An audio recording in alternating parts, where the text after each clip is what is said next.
আসসালামু আলাইকুম। এসএসসি 2026 আপনারা যারা এসএসসি পরীক্ষায় ফেল করছেন বা যারা কম মার্ক পেয়েছেন তো তাদের জন্যই আজকের এই ভিডিওতে দেখাবো আপনারা কিভাবে বোর্ড চ্যালেঞ্জ করবেন আপনার হাতে থাকা মোবাইলের মাধ্যমে। তো আপনারা প্রথমত মেসেজ অ্যাপটি ওপেন করবেন, তারপর নিচের দিকে দেখতে পাচ্ছেন স্টার্ট চ্যাট লেখা, স্টার্ট চ্যাটে ক্লিক করবেন।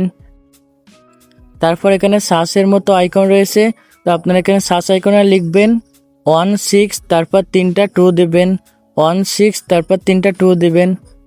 তারপর আপনারা এখানে নিচের দিকে খেয়াল করলে দেখতে পাচ্ছেন লেখা রয়েছে সেন্ড টু, তো আপনার সেন্ড টু এখানে ক্লিক করবেন। আর সাধারণত টেলিটক সিমের মাধ্যমে কিন্তু আপনারা বোর্ড চ্যালেঞ্জ করতে পারবেন, তাই অবশ্যই আপনারা টেলিটক সিম থেকে আপনারা ট্রাই করবেন।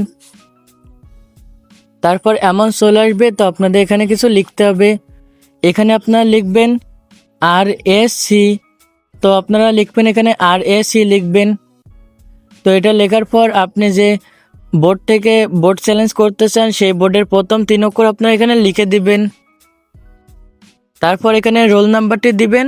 তারপর আপনারা কি করবেন, এখানে বিষয় কোডটি দিয়ে দিবেন।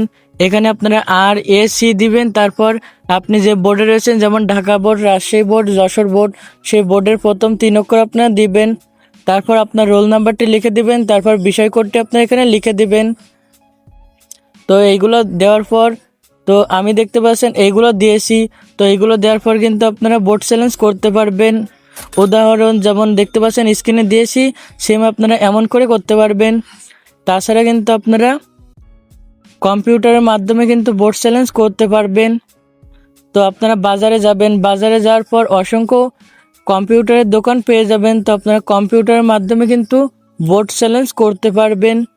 তো আশা করছি আপনারা সকলে বুঝতে পারছেন।